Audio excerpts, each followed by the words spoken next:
Assalamualaikum warahmatullahi wabarakatuh. Kami dari tim Kansas dengan judul PBL, Rancangan Aplikasi EduPod Unifikasi Versi Edukasi. Lalu untuk identitas proyek, ada nomor ID yaitu dengan nomor ID 10, nama pengusul proyek Ibu Angelina, manajer proyek Bapak Supardianto, judul proyeknya Rancangan Aplikasi EduPod Unifikasi Versi Edukasi, yang memiliki luaran berbentuk aplikasi dan HKI. Di proyek ini juga terdapat beberapa dosen pengampu, seperti Ibu Meta Santi Putri, Bapak Suwono Sebagariang, Bapak Agung Riyadi, Ibu Rina Yulius, Bapak Muhammad Fajri Amirul Nasrullah, dan Bapak Ahmadi Irmasya Lubis. Lalu untuk anggota kelompok itu ada saya sendiri sebagai ketua, yaitu Sherin Armanda Syetia, lalu ada Rahmadila Mawadah sebagai anggota, dan Wendy Agus Pramono sebagai anggota. Untuk Wendy berhalangan hadir pada presentasi kali ini karena ada urusan yang tidak bisa ditinggalkan. Untuk deskripsi proyek, untuk menghasilkan sebuah aplikasi EduPod Unifikasi versi edukasi yang dapat digunakan untuk kegiatan pembelajaran.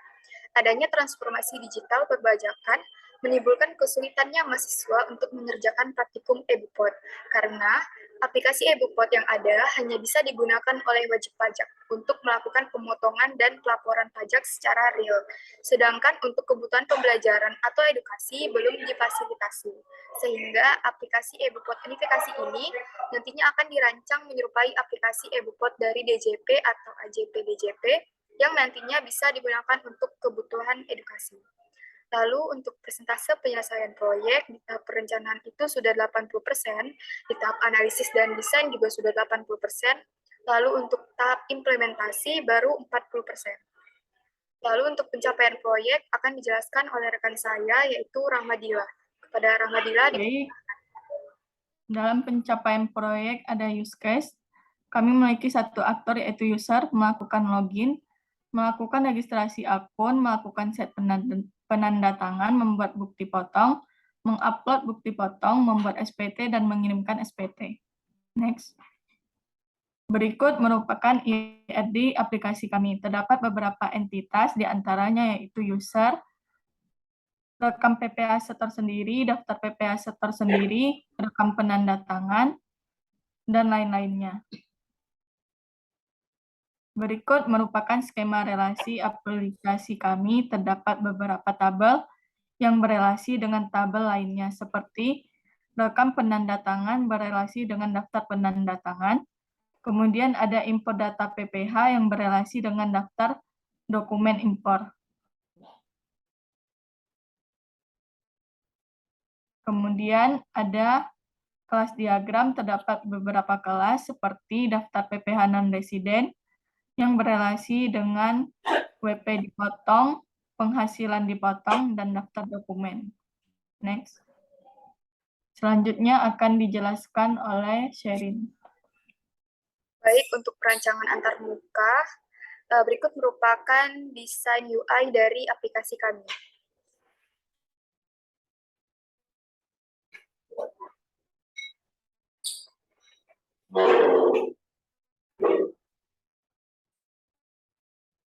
Lalu untuk tampilan aplikasi, kami sudah membuat beberapa tampilan front-end. Berikut merupakan tampilan front-end aplikasi kami. Lalu untuk histori pelaksanaan proyek akan dijelaskan oleh Rahmadila. Baik, dalam histori pelaksanaan proyek terdapat logbook. Di dalam logbook perencanaan, kami telah membahas pembangunan aplikasi bersama tim, mencari informasi terkait aplikasi, melakukan user research, pembagian tugas kelompok dan membuat nama, membuat persona, empathy map, dan crazy eight.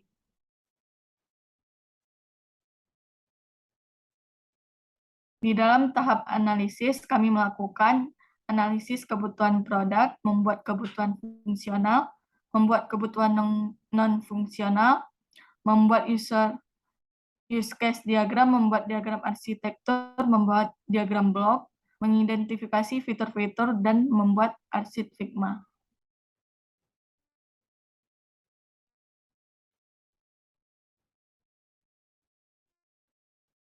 Di dalam tahap desain, kami membuat mockup, membuat UI style grid, membuat skema data, membuat skema relasi, membuat kelas diagram, dan desain UI dan prototype. Di dalam tahap implementasi, kami membuat front-end. Berikut merupakan foto dalam pengerjaan PBL. Kendala dalam penyelesaian proyek yaitu ada anggota tim yang setengah perjalanan tidak aktif, sehingga terhambatnya proses penyelesaian proyek. Kemudian aplikasi perpajakan ini juga cukup rumit dari segi cara kerja maupun layout, sehingga membuat kami bingung harus mulai dari mana membuat aplikasi ini.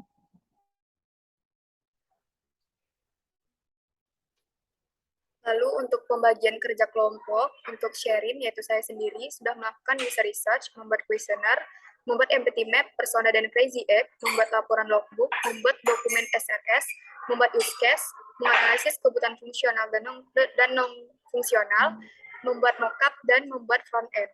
Untuk Rahmadila, melakukan user research, membuat questionnaire, menganalisis kebutuhan fungsional dan non-fungsional, membuat use case, diagram arsitektur, diagram blok, mockup, arsitektur informasi, dan membuat ERD. Lalu untuk Wendy, di awal-awal dia sempat membuat satu tampilan dari front end. Lalu untuk selanjutnya, untuk minggu-minggu berikutnya, Wendy tidak ada kabar ataupun menghilang. Lalu untuk rencana tahapan selanjutnya, itu yang pertama ada membuat front end, lalu membuat back end, yang ketiga melengkapi laporan, lalu membuat database, dan yang terakhir itu melakukan testing. Mungkin sekian presentasi yang dapat kami tampilkan. Lebih dan kurangnya kami mohon maaf. Kami ucapkan Assalamualaikum warahmatullahi wabarakatuh.